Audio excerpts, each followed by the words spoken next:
ನಮ್ಮ ಹತ್ತಿರದ ಸಂಬಂಧಿ ನೋಡಲು ಗೋಧಿ ಬಣ್ಣದ ಶರೀರ ಹೊಂದಿದ್ರು. ಗುಂಡನೆಯ ಮುಖ, ಉದ್ದನೆಯ ಕುತ್ತಿಗೆ, ಹೀಗೆ ನೋಡಲು ಸುಂದರವಾಗಿ ಇದ್ರು. ಅವರನ್ನು ನಡೆದುಕೊಳ್ಳುವಾಗ ನೋಡಿದ್ರೆ ಅವರ ಜೊತೆಗೆ ಒಮ್ಮೆಯಾದರೂ ಕೆಲಸ ಮಾಡಲೇಬೇಕು ಅನ್ನೋ ತರ ಅನಿಸ್ತಾ ಇತ್ತು. ಅವರು ನನ್ನ ಜೊತೆಗೆ ಗೆಳೆತನದಿಂದ ಇದ್ದರು. ನಾನು ಅವರನ್ನು ನೋಡುವ ಸಲುವಾಗಿ ಪ್ರತಿದಿನ ಅವರ ಮನೆಗೆ ಹೋಗ್ತಿದ್ದೆ. ನನಗಿಂತ ಸುಮಾರು 6 ವರ್ಷ ದೊಡ್ಡವರು. ಇವರ ತಂದೆ ಹಲವು ವರ್ಷದ ಹಿಂದೆ ತೀರಿ ಹೋಗಿದ್ರು. ಹಾಗಾಗಿ ಇವರ ಅಣ್ಣ ಮಂಗಳೂರಿನಲ್ಲಿ ಕೆಲಸ ಮಾಡಿ ಈಗ ಸಣ್ಣ ಬಿಸಿನೆಸ್ ಮಾಡ್ತಾ ಇದ್ದ. ಇವರಮ್ಮ ಗಾರ್ಮೆಂಟ್ ಒಂದರಲ್ಲಿ ಕೆಲಸ ಮಾಡ್ತಾರೆ. ಅವರು ಯಾರು ಅಂದ್ರೆ ನನಗೆ ಸೋದರತೆ ಆಗಬೇಕು. ತನ್ನ ಯಜಮಾನ ಇದ್ದಾಗಲೇ ಅವನ ಜೊತೆಗೆ ಕೂತ್ಕೊಂಡು ಸ್ವಲ್ಪ ತಗೋತಾ ಇದ್ರು. ಇವಾಗಂತೂ ಇವರನ್ನ ಕೇಳೋರೇ ಇಲ್ಲ. ದುಡ್ಡು ಇದ್ದಾಗ ಹೋಗೋದು, ಸ್ವಲ್ಪ ಹಾಕೊಂಡು ಬಂದು ಕೂತುಬಿಡ್ತಾರೆ. ಇನ್ನು ಇವರು ಮಾತ್ರ ಒಂದು ವಯಸ್ಸಲ್ಲಿ ನೋಡೋಕೆ ಚೆನ್ನಾಗಿದ್ದು, ಯಜಮಾನ ಹೋದ ಮೇಲೆ ಅಲ್ಲಿ ಇಲ್ಲಿ ಅಂತ ಎಲ್ಲರ ಕಡೆಗೆ ಹೊಲ, ಗದ್ದೆ, ಮನೆ ಹೀಗೆ ಎಲ್ಲೆಂದರಲ್ಲಿ ಆ ಕೆಲಸಕ್ಕೆ ಹೋಗಿ ಬರ್ತಾ ಇದ್ರು ಅಂತೆ. ಇವಾಗ ವಯಸ್ಸು ಆಗಿದೆ ಅಂತ ಸುಮ್ಮನೆ ಇದ್ದಾರೆ. ಇನ್ನು ಕತೆಗೆ ಬರೋಣ. ನಾನು ಮಾತ್ರ ಓದಿನ ವಿಷಯದಲ್ಲಿ ನನಗೆ ಏನಾದರೂ ಸಮಸ್ಯೆ ಆವಾಗಲೇ ಹೇಳಿದೆ ಅಲ್ವಾ, ಅವರ ಹತ್ತಿರ ಕೇಳ್ತಾ ಇದ್ದೆ. ನಾನು ಪ್ರತಿದಿನ ಅವರ ಮನೆಗೆ ಹೋಗಿ ಕಾಲೇಜಿನ ವಿಚಾರ ಮಾತಾಡುತ್ತಾ ಇದ್ದೆ. ಇನ್ನು ಅವರು ಮನೆ ಕೆಲಸ ಮಾಡ್ತಾ ಇದ್ದಾಗ ಆಗಾಗ ಅವರಿಗೆ ಏನಾದರೂ ಅನ್ನುತ್ತಾ 1-2 ಗಂಟೆ ಆದಮೇಲೆ ನಮ್ಮ ಮನೆಗೆ ವಾಪಸ್ ಬರುತ್ತಿದ್ದೆ. ನನ್ನ ಗಮನ ಮಾತ್ರ ಇವರ ಮೇಲೆ ಜಾಸ್ತಿ ಇತ್ತು. ಯಾಕಂದ್ರೆ ನೋಡೋಕೆ ಚೆನ್ನಾಗಿ ಕಾಣಿಸ್ತಾ ಇದ್ರು. ಅಲ್ಲಿಂದ ಮನೆಗೆ ಬಂದ ಮೇಲೆ ನಾನು ಹೊಲದ ಕಡೆಗೆ ಹೋಗಿ ಅಲ್ಲಿ ನೋಡಿದ್ದನ್ನ ನೆನೆಸಿಕೊಂಡು ಕೈ ಕೆಲಸ ಮಾಡಿ ಬರುತ್ತಿದ್ದೆ. ಇನ್ನು ಇವರು ತುಂಬಾ ಅಷ್ಟೇನು ಧೈರ್ಯ ಇಲ್ಲ ಅಂದರೂ ಕೂಡ ನನ್ನ ಜೊತೆಗೆ ಧೈರ್ಯವಾಗಿ ಮಾತಾಡ್ತಾ ಇದ್ರು. ಬೇರೆಯವರು ಏನಾದರೂ ಕೇಳಿದ್ರೆ ಹೆದರಿಕೊಂಡೇ ಉತ್ತರ ಕೊಡ್ತಾ ಇದ್ರು. ಆದರೆ ನಾನು ಅಂದ್ರೆ ಅವರಿಗೆ ಸ್ನೇಹಿತ ಇದ್ದ ಹಾಗೆ ಆಗಿತ್ತು. ನಾನು ಏನಾದರೂ ಗದ್ದಲ ಅಥವಾ ಅವರಿಗೆ ಸಿಟ್ಟು ಬರೋ ಹಾಗೆ ಮಾಡಿದ್ರೆ ಅವರು ನನ್ನನ್ನು ಹೊಡೆಯುವುದು, ನನ್ನನ್ನು ಸುತ್ತುವರೆದು ಏನು ದೊಡ್ಡ ಮಹಾಗಣಸು ನೀನು ಅಂತೆಲ್ಲ ಅನ್ನುತ್ತಿದ್ದರು. ಇನ್ನು ಅವರ ಮನೆ ಸುತ್ತ ಮರಗಳು, ಗಿಡಗಳು ಮತ್ತು ಹೊಲಗದ್ದೆಗಳಿರುವುದರಿಂದ ವಾತಾವರಣ ತಂಪಾಗಿತ್ತು. ಯಾವುದೇ ಗದ್ದಲವಿಲ್ಲದೆ ಪಕ್ಷಿಗಳ ಚಿಲುಪಿಲಿ, ಜಾನುವಾರುಗಳ ಧ್ವನಿ ಮತ್ತು ಗಾಳಿಯ ಸದ್ದು ಮಾತ್ರ ಕೇಳಿಸುತ್ತಿತ್ತು. ಇದು ಮನಸ್ಸಿಗೆ ಅಪಾರವಾದ ಶಾಂತಿ ಮತ್ತು ನೆಮ್ಮದಿಯನ್ನು ನೀಡುತ್ತಾ ಇತ್ತು. ಹೀಗಿದ್ದಾಗ ನಾನು ಕೆಲವೊಮ್ಮೆ ಅವರ ಮನೆಗೆ ಹೋದಾಗ ಕತೆ ಹೇಳ್ತೀನಿ ಅವರು ಹೇಳ್ತಿದ್ರು. ಇದು ಎಲ್ಲ ನಡೆದೇ ಇತ್ತು. ನಾನು ಮಾತ್ರ ಸುಮ್ಮನೆ ಇರ್ತಿದ್ದೆ. ಹೀಗೆ ಒಂದು ದಿನ ಅವರ ಮನೆಗೆ ಹೋಗುವಾಗ ಹೊರಗಡೆ ಕಾಲು ತೊಳೆದು ಒಳಗೆ ಹೋಗ್ತಾ ಇದ್ದೆ. ಆಗ ಅವರು ಏನು ಅಲ್ಲಿ ಒದ್ದೆಯಾಗಿದೆ ಅಂತ ಕೇಳಿದ್ರು.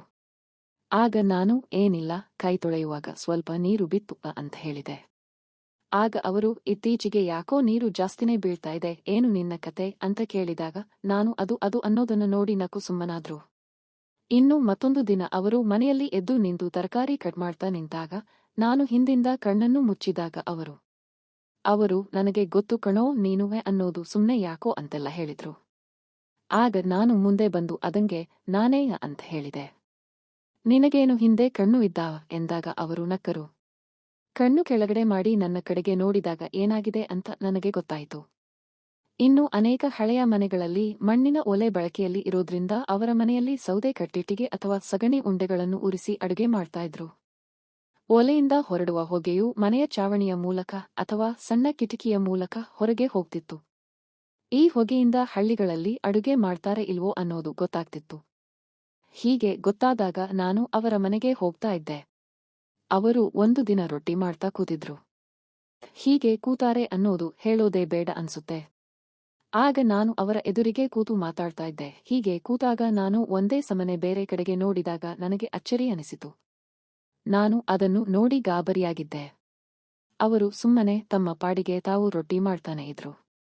ನಾನು ಅವರಿಗೆ ಗೊತ್ತಬಾರದು ಅಂತ ಸುಮ್ಮನೆ ಮಾತಾಡ್ತಾ ಇದ್ದಾಗ ಅವರಿಗೆ ಎಲ್ಲ ಗೊತ್ತಾಗಿತ್ತು. ಆದರೆ ಅವರು ಸುಮ್ಮನಿದ್ದರು.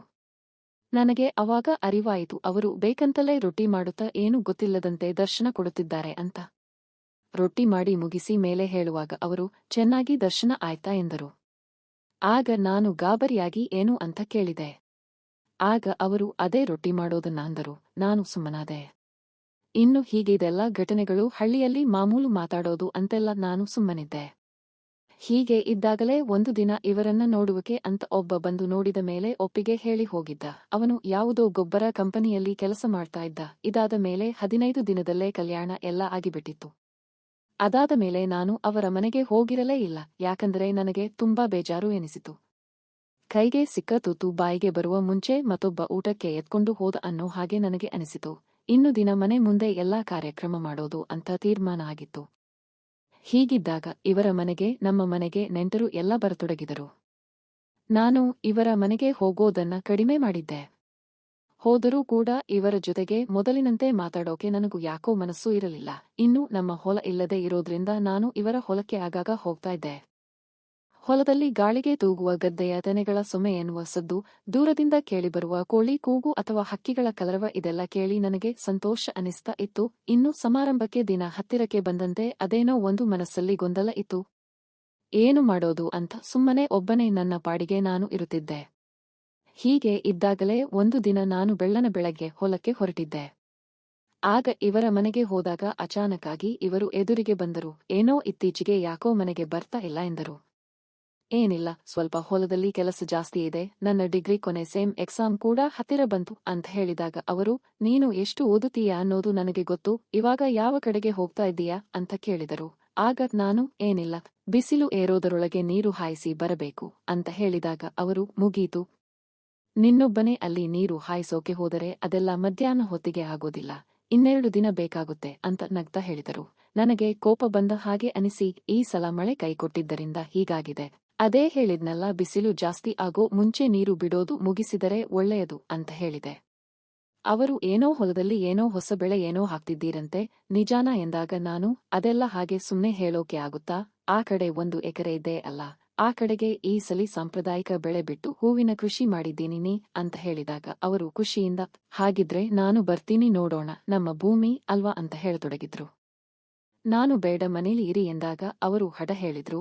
ಕೊನೆಗೆ ಅಲ್ಲಿ ಇರೋರು, ಏನಪ್ಪಾ ಕರ್ಕೊಂಡು ಹೋಗು, ಇನ್ನಷ್ಟು ದಿನ ಇರ್ತಾರೆ, ಸ್ವಲ್ಪ ದಿನ ಅಲ್ವಾ, ಆಮೇಲೆ ಸಿಟಿಗೆ ಹೋದಮೇಲೆ ಎಲ್ಲಿ ನೋಡೋಕೆ ಆಗುತ್ತೆ ಎಂದಾಗ ನಾನು ಸರಿ ಅಂತ ಹೇಳಿ ಕರ್ಕೊಂಡು ಹೊರಟೆ. ಇನ್ನು ಹೊಲದಲ್ಲಿ ಸ್ವಲ್ಪ ಹೊತ್ತು ಕೆಲಸ ಮಾಡಿದ್ವಿ. ಆಮೇಲೆ ಅಲ್ಲೇ ಗುಡಿಸಲಿನಲ್ಲಿ ಮಾತಾಡ್ತಾ ಕೂತಾಗ ಅವರು ಏನೋ ಒಂದು ವಿಷಯಕ್ಕೆ ನನಗೆ ಸವಾಲು ಹಾಕಿದ್ರು. ಅವಾಗ ನಾನು ಸವಾಲಿಗೆ ಸಿದ್ಧ ಇದ್ದೀನಿ, ನಾನು ಗೆದ್ರೆ ಏನು ಕೊಡ್ತೀಯಾ ಅಂತ ಕೇಳಿದಾಗ ಅವರು, ನಿನಗೆ ಏನು ಬೇಕು ಅನ್ನೋದು ನನಗೆ ಗೊತ್ತಿದೆ ಅಂತ ಅಂದ್ರು. ಆಗ ನಾನು, ಏನು ಕೇಳ್ತೀನಿ ಅನ್ನೋದು ನಿನಗೆ ಹೇಗೆ ಗೊತ್ತು ಎಂದಾಗ ಅವರು, ನನಗೆ ಗೊತ್ತು, ನೀನು ಮನೆಗೆ ಯಾಕೆ ಬಂದಿಲ್ಲ ಅನ್ನೋದು ಗೊತ್ತು, ಆದರೂ ನೀನು ಏನು ಕೇಳ್ತೀಯ ಅದನ್ನೇ ಕೊಡ್ತೀನಿ ಅಂತ ಹೇಳಿದಾಗ ನನಗೆ ಭಯ ಅನಿಸಿತು. ಆಮೇಲೆ ಅವರು ಒಂದಿಷ್ಟು ಸವಾಲು ಹಾಕಿದ್ರು, ಅದರಲ್ಲಿ ನಾನು ಗೆದ್ದೆ. ಆಗ ಅವರಿಗೆ ಏನೂ ಕೇಳಲಿಲ್ಲ. ಆಗ ಅವರು, ಯಾಕೋ ಏನು ಬೇಡವಾ ಅಂತ ಕೇಳಿದ್ರು. ಆಗ ಭಯವಾಗಿ ಸುಮ್ನೆ ಏನಿಲ್ಲ ಅಂತ ಹೇಳಿದೆ. ಆಗ ಅವರು, ನಂಗೆ ಗೊತ್ತು, ಆದರೆ ಇನ್ನೂ ಸುಮ್ನೆ ಇರಬೇಕು ಅಷ್ಟೇ, ಅಂದ್ರೆ ಎಲ್ಲ ಸಿಗುತ್ತೆ ಅಂತ ಹೇಳಿದ್ರು. ಆಗ ನಾನು, ಏನು ನಿಮ್ಮ ಮಾತಿನ ಅರ್ಥ ಕೇಳಿದಾಗ ಅವರು, ನೀನು ರೊಟ್ಟಿ ಮಾಡುವಾಗ ನೋಡಿದ್ದು ನೆನಪಿದೆ ತಾನೆ ಎಂದಾಗ ನಾನು, ಏನು ಅರ್ಥ ಆಗದವನಂತೆ, ಹಾಗೇನಿಲ್ಲ ಅಂತ ನಕ್ಕು ಸುಮ್ಮನಾದಾಗ ಅವರು, ಯಾಕೆ ಏನು ಹೇಳ್ತಾನೆ ಇಲ್ಲ ಅಂದಾಗ ನಾನು ಮಾತ್ರ ಪೆದ್ದನಂತೆ ಸುಮ್ಮನೆ ಇದ್ದೆ. ಕೊನೆಗೆ, ಹೋಗಲಿ ಬಿಡು, ಇನ್ನು ನಾನು ಇನ್ನೊಬ್ಬರ ಮನೆಗೆ ಹೋಗಿಲ್ಲ. ಒಂದು ಸಲ ಸಮಾರಂಭ ಆದಮೇಲೆ ಮುಗೀತು, ಇವತ್ತು ನಿನಗೆ ಏನು ಬೇಕು ನೋಡು, ಅದನ್ನ ತಗೋ ಅಂತ ಹೇಳಿದಾಗ ಅಲ್ಲೇ ಹೊಲದ ಗುಡಿಸಲಿನಲ್ಲಿ ಅವತ್ತು ನನಗೆ ಬೇಕಾದನ್ನು ಅವರಿಂದ ಪಡೆದೆ. ಆಮೇಲೆ ಒಂದಿಷ್ಟು ದಿನ ಸಮಾರಂಭಾಗಿ ಅವರು ಹೋದಮೇಲೆ ಒಮ್ಮೆಯೂ ಅವರನ್ನ ಹಿಂದೆ ತಿರುಗಿ ನೋಡಲಿಲ್ಲ. ಅವರು ನನ್ನ ಜೊತೆಗೆ ಮಾತಾಡುವುದನ್ನ ಕಡಿಮೆ ಮಾಡಿದ್ರು. ಅವರ ಜೊತೆಗೆ ನಾವು ಮಾತಾಡುವುದು ಕಡಿಮೆ ಮಾಡಿದೆವು. ಏಕೆಂದರೆ ಒಮ್ಮೆ ಮತ್ತೊಬ್ಬರ ಮನೆಗೆ ಹೋದಮೇಲೆ ಅವರ ಜೀವನ ಅವರಿಗೆ, ನನ್ನ ಜೀವನ ನನಗೆ ಅಂತ ಇಬ್ಬರು ಸುಮ್ಮನೆ ಜೀವನ ನಡೆಸಿದೆವು. ನೋಡಿದರಲ್ಲ ಗೆಳೆಯರೇ, ಏನು ಮಾಡಲು ಹೋಗಿ ಏನು ಆಯ್ತು ಅಂತ ಎನಿಸಿತು. ಅದು ಗೊತ್ತಿಲ್ಲದೆ ನಡೆದು ಬಿಟ್ಟಿತ್ತು. ಆದರೆ ಗೆಳೆಯರೇ, ಯಾರೂ ಕೂಡ ಈ ರೀತಿ ತಪ್ಪು ದಾರಿಯಲ್ಲಿ ಮರೆಯಬಾರದು. ಅಲ್ಲದೆ ಯಾವ ತಪ್ಪುಗಳನ್ನು ಮಾಡದಂತೆ, ತಪ್ಪುಗಳು ನಡೆಯದಂತೆ ಎಚ್ಚರಿಕೆಯಿಂದ ಇರಬೇಕು. ಯಾರು ಕೂಡ ಈ ಮೇಲಿನ ಕಾಲ್ಪನಿಕ ಕಥೆಯಂತೆ ಮಾಡಬಾರದು. ಎಲ್ಲರೂ ಅಷ್ಟೇ, ಯಾವತ್ತೂ ಯಾವುದೇ ತಪ್ಪುಗಳು ನಡೆಯದಂತೆ ಎಚ್ಚರಿಕೆಯನ್ನು ವಹಿಸಬೇಕು. ನಿಜ ಜೀವನದಲ್ಲಿ ನಡೆಯದಂತಹ ಈ ಕಾಲ್ಪನಿಕ ಕಥೆಗಳನ್ನು ಗಂಭೀರವಾಗಿ ತೆಗೆದುಕೊಳ್ಳಬಾರದು. ನಿಜ ಜೀವನದಲ್ಲಿ ಇದೆಲ್ಲ ಸಾಧ್ಯವಿಲ್ಲ. ನಾವು ಕಾಲ್ಪನಿಕ ಕಥೆಗಳನ್ನು ಎಂದಿಗೂ ಸ್ಫೂರ್ತಿಯಾಗಿ ತೆಗೆದುಕೊಳ್ಳಬಾರದು. ನಾವು ನ್ಯಾಯಯುತವಾಗಿ ಜೀವನ ನಡೆಸಬೇಕು. ಸಮಾಜದ ರೀತಿ ನೀತಿ ಕಾನೂನಿಗೆ ಒಳಪಟ್ಟು ಜೀವನ ನಡೆಸಿ, ದೇಶದ ರೀತಿ ನೀತಿ ಕಾನೂನಿಗೆ ಬೆಲೆ ಕೊಟ್ಟು ಜೀವನ ಮಾಡಬೇಕು. ಇಂತಹ ಕಾಲ್ಪನಿಕ ಘಟನೆ ಕಥೆಗಳಂತೆ ನಿಜ ಜೀವನದಲ್ಲಿ ಮಾಡಿದ್ದೇ ಆದಲ್ಲಿ ಜೀವ ಮತ್ತು ಜೀವನಕ್ಕೂ ತೊಂದರೆ ಆಗುತ್ತದೆ. ಹಾಗಾಗಿ ಇಂತಹ ಕಾಲ್ಪನಿಕ ಕಥೆಗಳಿಗೆ ಪ್ರಾಮುಖ್ಯತೆ ನೀಡಬಾರದು. ಉತ್ತಮ ಸನ್ನಡತೆಯ ಜೀವನ ನಡೆಸಬೇಕು. ಜೊತೆಗೆ ನಮ್ಮ ಬದುಕನ್ನು ಹಸನಾಗಿಸುವ ಕಥೆಗಳನ್ನು ಓದಿ ಸ್ಫೂರ್ತಿಯನ್ನು ನಡೆಯಬೇಕು. ಫ್ರೆಂಡ್ಸ್, ನನ್ನ ಕತೆಗೆ ಒಂದು ಲೈಕ್ ಕೊಟ್ಟು ನಮ್ಮ ಚಾನೆಲ್ಗೆ ಸಬ್ಸ್ಕ್ರೈಬ್ ಮಾಡಿಕೊಳ್ಳಿ.